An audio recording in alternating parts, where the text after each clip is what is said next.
నమస్తే ఆర్కేఎల్ TV news కి స్వాగతం. ముందుగా ముఖ్యాంశాలు.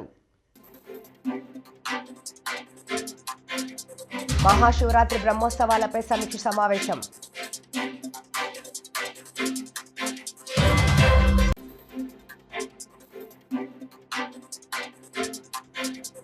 ఫోర్త్ క్లాస్ ఎంప్లాయీస్ కాలనీలో అవినీతికి పాల్పడిన వారిపై చర్యలు తీసుకోవాలి.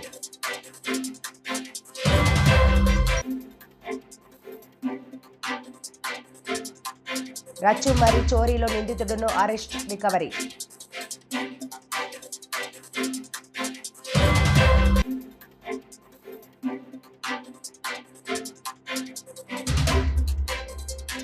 ప్రాణం పోస్తారు అనుకుంటే ప్రాణం తీశారు. కర్నూలు ఫోర్త్ క్లాస్ ఎంప్లాయీస్ కాలనీలో అవినీతికి పాల్పడిన వారిపై చర్యలు తీసుకోవాలని ఉన్నతాధికారులు ఆదేశించిన సహకార సంఘముల డిప్యూటీ రిజిస్ట్రార్ ఎందుకు చర్యలు తీసుకోవడం లేదని బాధితులు ప్రశ్నించారు. ఫోర్త్ క్లాస్ ఎంప్లాయీస్ కాలనీలో అక్రమాలు జరిగాయని బాధితులు గత 40 సంవత్సరాల నుంచి పోరాటం చేస్తే ప్రస్తుతం ఉన్న ఉన్నతాధికారులు పూర్తి స్థాయిలో విచారణ చేసి అక్రమాలు జరిగినట్లు గుర్తించి పాత కమిటీని రద్దు చేశారు. ఫోర్త్ క్లాస్ ఎంప్లాయీస్ కాలనీలో ఇతరులకు అక్రమంగా చేసిన రిజిస్ట్రేషన్లు రద్దు చేసి నిజమైన లబ్ధిదారులకు రిజిస్ట్రేషన్ చేయాలని ఉన్నతాధికారులు ఆదేశించారు. అయినా డిప్యూటీ రిజిస్ట్రార్ స్పందించకపోవడంతో బాధితులు డిప్యూటీ రిజిస్ట్రార్ కార్యాలయం ముందు వారు రిలే నిరాహార దీక్షలు చేపట్టారు. ఇప్పటికైనా తమకు న్యాయం చేయాలని వారు కోరారు. కల్లూరు రెవెన్యూ పరిధిలోని 80 ఎకరాల 21 సెంటు భూమిలో 731 ప్లాట్లను రిజిస్ట్రేషన్ చేసి ఏపీ గజెట్ నోటిఫికేషన్ ద్వారా ఇచ్చినటువంటి ఈ ప్లాట్లను 1991లో సొసైటీకి అప్పచెప్పడం జరిగింది. సొసైటీగా ప్రెసిడెంట్గా ఎన్నికైనటువంటి సభ్యులు ఆ 731 ప్లాట్లను డబలు 1460 ప్లాట్లుగా రిజిస్ట్రేషన్ సబ్డివిజన్ చేసి దాన్ని ఒక్కొక్కటిగా సభ్యులకు కాకుండా నాన్ ఫోర్త్ క్లాస్ ఎంప్లాయీస్కు అమ్ముకుంటూ సొమ్ము చేసుకోవడం జరిగింది. ఇంతటువంటి కర్నూలులో నడి సిటీలో 4 ఎకరాల 31 సెంటు భూమి పార్కు అన్యాక్రాంతమైంది. ఎకరా మొత్తం 3 పార్కులు సొసైటీ స్థలంలో 3 పార్కులు కబ్జా అయిపోయినాయి. 509 ప్లాట్లు అక్రమ రిజిస్ట్రేషన్ జరిగినాయి. 300 నుంచి 400 కోట్లు అవినీతి జరిగింది. ఇప్పటికీ 40 సంవత్సరాల నుంచి 80 సంవత్సరాలు పైబడినటువంటి ఫోర్త్ క్లాస్ ఉద్యోగులు ఇప్పటికీ ఆఫీసుల చుట్టూ మీ చుట్టూ తిరుగుతుంటే కనకరించకుండా వాళ్ళ ప్లాట్లు కేటాయించకుండా ఇప్పుడే కాలయాపన చేస్తూ అధికారులు మారుతూ వాళ్ళు మాత్రం ఒక్క ప్లాటు ఒక సొసైటీ సభ్యుడు రిజిస్ట్రేషన్ చేసుకోవాలంటే 7 లక్షల రూపాయలు అలా ఎవనబ్బ సొమ్ము వానికి కేటాయించిన ప్లాట్ని వానికి రిజిస్ట్రేషన్ చేయనిక 7 లక్షల రూపాయలు ఎందుకు ఇవ్వాలా? డీసీఓ రామాంజనేయులకు 2 లక్షలు ఇవ్వాలంట. ఇది నేను ఆశమాశగా మాట్లాడుతున్నా, పూర్తి ఆధారాలతో మాట్లాడుతున్నా. ఈరోజు ఆ కమిటీని రద్దు చేసి జాయింట్ కలెక్టర్ గారు 35 రోజులు గడుస్తుంది, రికార్డు మాత్రం హ్యాండ్ ఓవర్ చేయలేదు. ఏమి అంటే వాళ్ళ మీద యాక్షన్ లేదు. ఒక ఫోర్త్ క్లాస్ ఎంప్లాయీస్ మాటలు వినడం ఏంది ఆఫీసర్సు? కాబట్టి మేము గత 4 రోజుల నుంచి ఎన్నో రోజుల నుంచి డిమాండ్ చేస్తున్నాం, ధర్నా చేసినాం, రౌండ్ టేబుల్ సమావేశం పెట్టినాం, అందరికి వాళ్ళకి హెచ్చరించినాం, పాంప్లెట్లు విడుదల చేసినాం, వీళ్ళ అవినీతిని మొత్తం బయటకు తీసినాము. మేము బయటకు తీసేదే కాదు, అధికారులు కూడా బయటకు తీసినారు. ఇంకా ఉపేక్షించము, ఇంకెంతకాలము అయ్యా? మా సభ్యులు 80 ఏళ్ళు పై గడిచినావు, 80 ఏళ్ళ వయసు వచ్చింది, చనిపోవడానికి సిద్ధంగా ఉన్నారు. ఒక్కసారి వాళ్ళ ప్లాట్ల వాళ్ళు అడుగు పెట్టినా సరే మనసు పూర్తిగా చావడానికి సిద్ధంగా ఉన్నారు. ఆ అవకాశాన్ని కల్పించండి అని చెప్పేసి ఈ మీడియా ద్వారా మీకు తెలియపరుస్తున్నాను. కర్నూలు జిల్లా మంత్రాలయం మండలం రచ్చుమరిలో గత నెల 18వ తేదీన జరిగిన చోరీలో నిందితుడును అరెస్ట్ చేశారు. వారి దగ్గర నుంచి 48 తులాల బంగారు ఆభరణాలు, కేజీ వెండి, 2.50 లక్షల నగదు రికవరీ చేశారు. నిందితుడు అరెస్ట్, రిమాండ్కు తరలించారు. దొంగతనానికి పాల్పడిన వ్యక్తి అదే గ్రామానికి చెందిన దొండు నాగేంద్రగా పోలీసులు గుర్తించారు. ఓ అజ్ఞాత వ్యక్తి ఇచ్చిన సమాచారం మేరకు పోలీసులు అదే గ్రామానికి చెందిన కొందరును అరెస్టు చేసి తనదైన రీతిలో విచారణ చేపట్టారు. నిందితుడును గుర్తించి అరెస్టు చేశారు. నిందితుడును పట్టుకోవడంలో ప్రతిభను కనబరిచిన పోలీసులకు డీఎస్పీ చేతుల మీదుగా రివార్డు అందజేశారు.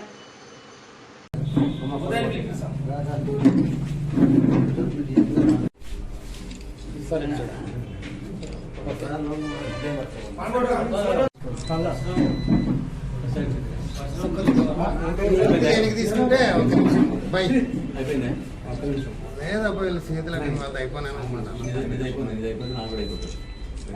అందరు ఇక్కడ చూడండి.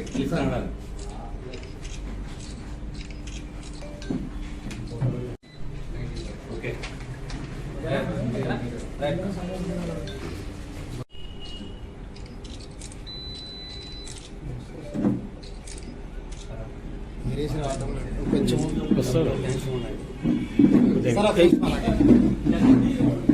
అక్కడ కడ్డీలు చెప్పినారా?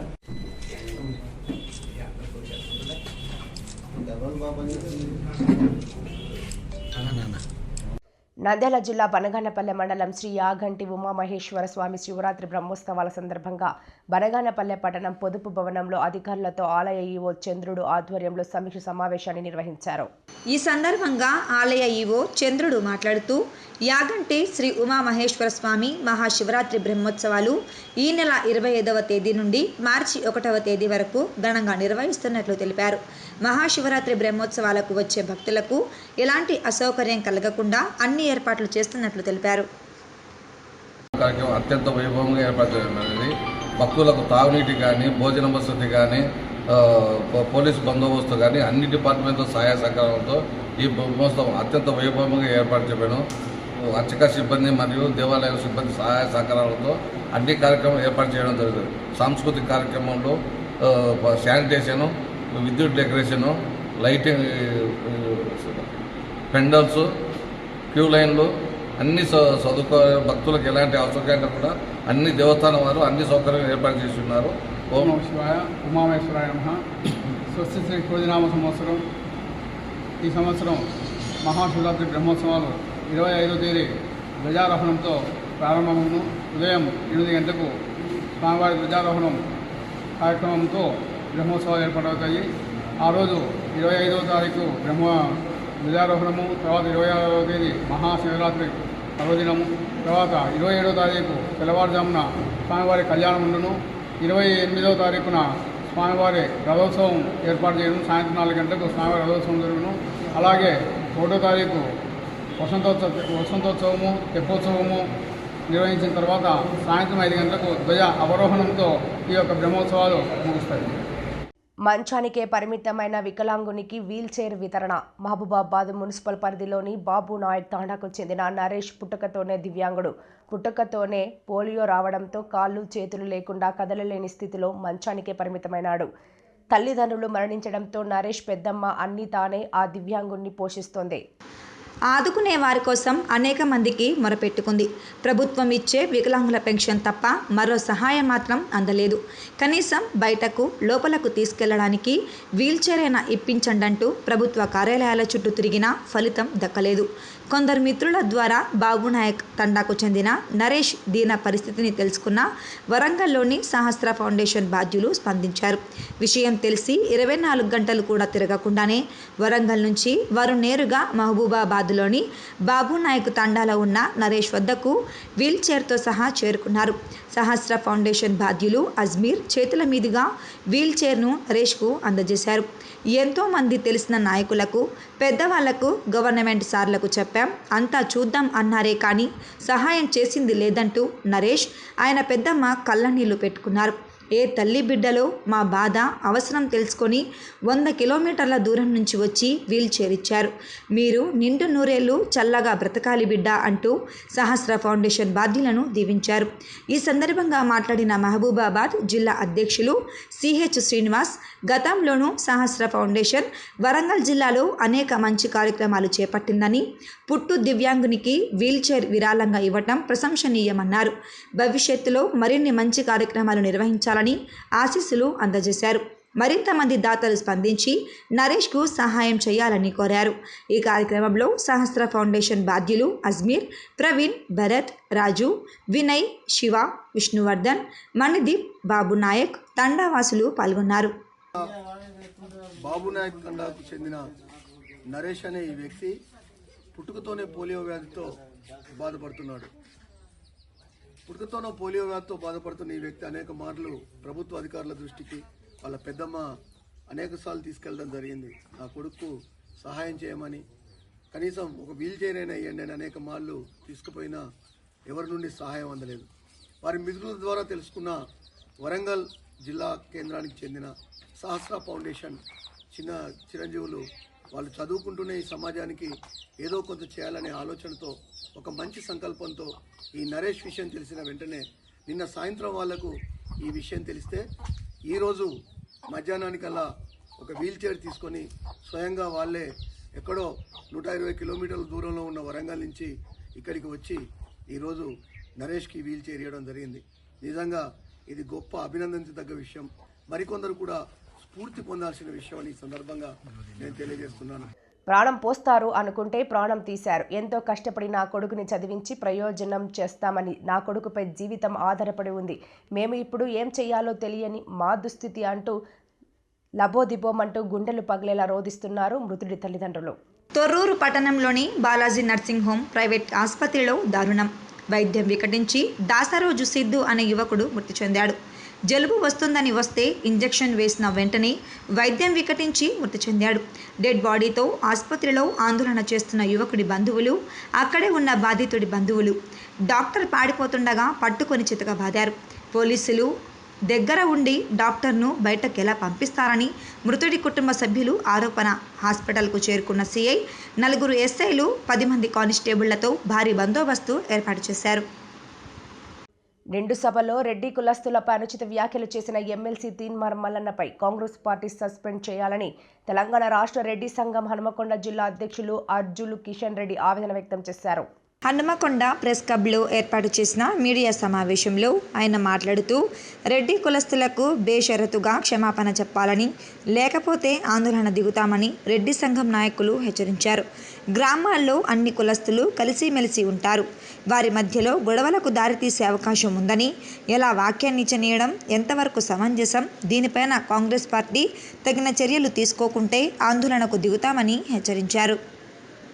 పేరు అర్జుల కిషన్ రెడ్డి, తెలంగాణ రాష్ట్ర రెడ్డి సంఘానికి జిల్లా అధ్యక్షుడిని మరియు జిల్లా స్టేట్ వర్కింగ్ ప్రెసిడెంట్గా పనిచేస్తూ ఉన్నాను. ఆదివారం రోజు 2వ తారీఖు ఫిబ్రవరి నాడు జరిగిన బీసీ సభలో చింతపండు నవీన్ కుమార్ అలియాస్ తీన్మార్ మల్లన్న అనే వ్యక్తి రెడ్డిలపైన మరియు ఓసీలపైన చేసిన అనుచిత వ్యాఖ్యలను ఉపసంహరించుకొని బహిరంగంగా క్షమాపణ చెప్పాలని డిమాండ్ చేస్తూ ఉన్నాం. అలాగే మీరు ఎమ్మెల్సీగా ఉన్నారు, అందరం మనం కలిసిమెలిసిగా ఉన్న సమయంలో కాంగ్రెస్ పార్టీ మీకు టికెట్ ఇచ్చింది. కాంగ్రెస్ పార్టీ తరఫునే మీరు ఎమ్మెల్సీగా గెలిచారు. కానీ ఇవాళ ఎవరి అవసరం లేదు, మీ ఓట్లే అవసరం లేదనే పరిస్థితికి వచ్చింది. నేను ఛాలెంజ్ చేస్తున్నా తీర్మాన్ మల్లన్నను, నీకు దమ్ముంటే ధైర్యం ఉంటే రిజైన్ చేయి, ఎమ్మెల్సీ పదవికి రిజైన్ చేసి మళ్ళీ పోటీ చేసి గెలువు. చూపిస్తాం రెడ్డిల ఐక్యత ఏందో, రెడ్డిల తహత ఏందో చూపిస్తాం. అప్పుడు తెలుస్తుంది ఏ గ్రామంలో పోయినా ఎక్కడికి పోయినా రెడ్డికి అంటేనే 4 విలువ ఇస్తారు, రెడ్డిల మాటే 4 వింటారు అనేది నువ్వు గ్రహించాలి మల్లన్న గారు. నువ్వు కూడా అన్ని విధాల నీకు కూడా కొన్ని విషయాలు తెలుసు, నువ్వు తెలిసి కూడా మాట్లాడుతున్నావు అంటే అది మరి నీ పిచ్చి ఏ పరాకాష్ఠకు చేసిందో కూడా అర్థమవుతుంది. అలాగే కాంగ్రెస్ పార్టీ కూడా విజ్ఞప్తి చేస్తున్నా, ఇటువంటి వాక్యాలతోని గ్రామాల్లో కుల వ్యవస్థల మీద పోరాటం జరిగే పరిస్థితికి వస్తుంది. దీనివల్ల అన్ని దెబ్బతినే అవకాశాలు ఉన్నాయి. కాబట్టి కాంగ్రెస్ పార్టీ అతన్ని సస్పెండ్ చేయాలని కూడా కాంగ్రెస్ పార్టీని కోరుతా ఉన్నా. అలాగే అతి కొద్ది రోజుల్లో ఓసీల అందరం కలిసి గవర్నర్ గారికి వినతి పత్రం ఇచ్చుకుంటూ ఆయన ఎమ్మెల్సీ పదవిని కూడా తీసేయించాలి, డిస్మిస్ చేయాలనే కోరిక కోరుతా ఉన్నాం అందరం కలిసి. అలాగే ఈడబ్ల్యూఎస్ కేంద్ర ప్రభుత్వం ఇచ్చింది, అదొక రాజ్యాంగబద్ధమైన ఈడబ్ల్యూఎస్ స్కీమును నువ్వు తప్పుబట్టి దాన్ని తీసేయాలనే ఆలోచనతో కుట్ర చేస్తున్నావు. ఇది మంచి పద్ధతి కాదు. నీకంటే ముందు బీసీ నాయకులు చాలా మంది ఉన్నారు. నువ్వు ఈ రోజు వచ్చినవి, కానీ ఇంతకుముందు ఉన్న నాయకులు ఏ విధంగా ఎంత సమరతోని ఎటువంటి అందరితో కలిసి ఉండే ప్రకారంగా ఎలా మాట్లాడినరో, కానీ నువ్వు ఈడబ్ల్యూఎస్ కింద ఆల్రెడీ మేము సుప్రీంకోర్టు దీన్ని కూడా సమర్థించింది. సుప్రీంకోర్టు కూడా అంటే మీరు రాజ్యాంగ వ్యతిరేకమే కాదు, చట్ట వ్యతిరేకంగా కూడా మాట్లాడినారు. దీని మీద కంటెంప్ట్ ఆఫ్ కోర్టు కింద కూడా కేసు వేయడానికి కూడా మేము వెనుకంజ వేయడం అని. యాదాద్రి భువనగిరి జిల్లా సంస్థాన్ నారాయణపురం మండలంలోని కంకలగూడెం గ్రామంలో 10వ తరగతి విద్యార్థుల కోసం ఉదయం 5 గంటలకు వెళ్లి ఇంటి తలుపు తట్టిన యాదాద్రి భువనగిరి జిల్లా కలెక్టర్ హనుమంతరావు. ఆ కుటుంబం ఊహించని అతిథి ఇంటి తలుపు కొట్టాడు. తెల్లవారుజామున విద్యార్థి ఇంటికెళ్లి డోర్ కొట్టి విద్యార్థిని నిద్రలేపిన యాదాద్రి భువనగిరి కలెక్టర్ హనుమంతరావు. భరత్ చంద్ర చారి అంటూ విద్యార్థిని పిలుచుకుంటూ విద్యార్థి ఇంటికి నేను జిల్లా కలెక్టర్ని వచ్చాను, ఎలా చదువుతున్నారు అంటూ విద్యార్థి తల్లిదండ్రులతో ముచ్చట. కలెక్టర్ స్వయంగా ఇంటికి రావటం నమ్మలేకపోతున్నామంటూ కుటుంబ సభ్యుల ఆనందం.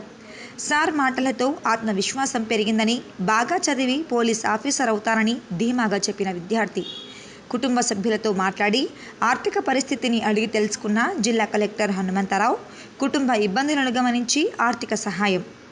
విద్యార్థికి నా సొంత ఖర్చులతో 10వ తరగతి ఎగ్జామ్స్ వరకు ప్రతి నెల 5,000 ఇస్తామని హామీ.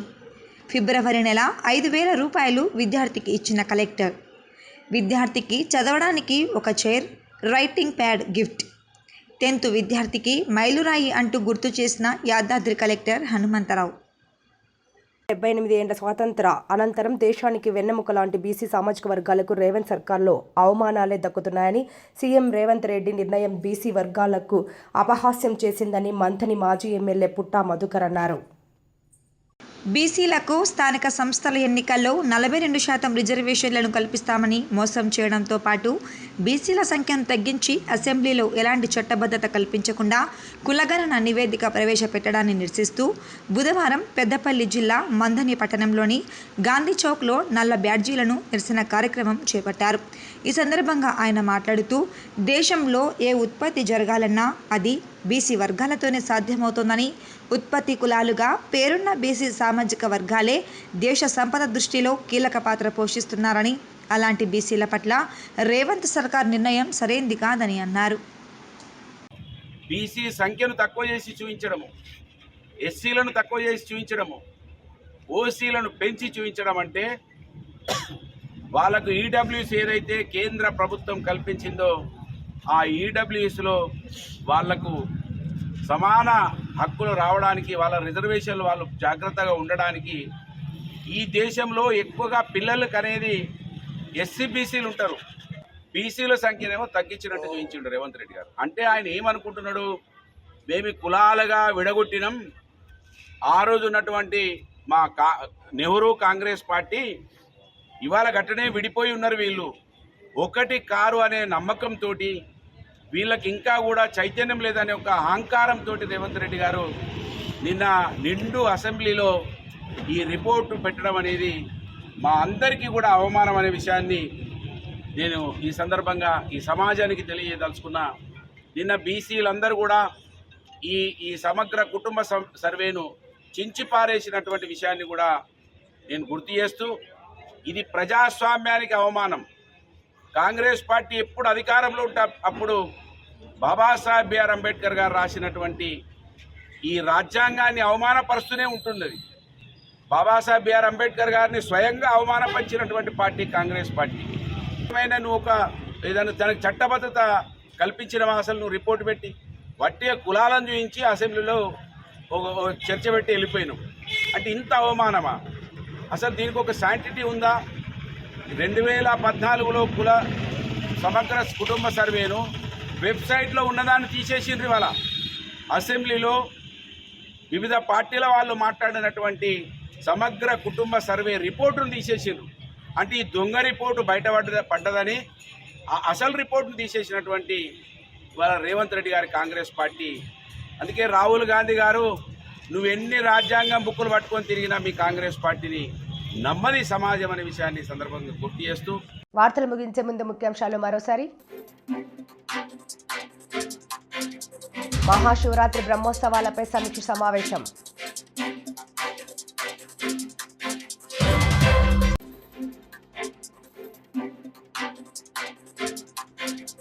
ఫోర్త్ క్లాస్ ఎంప్లాయీస్ కాలనీలో అవినీతికి పాల్పడిన వారిపై చర్యలు తీసుకోవాలి.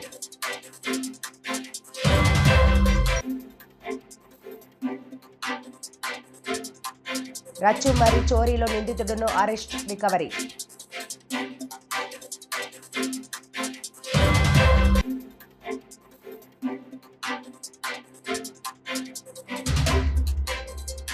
ప్రాణం పోస్తారు అనుకుంటే ప్రాణం తీశారు. ఈ వార్తలు ఇంతటితో సమాప్తం. నమస్కారం.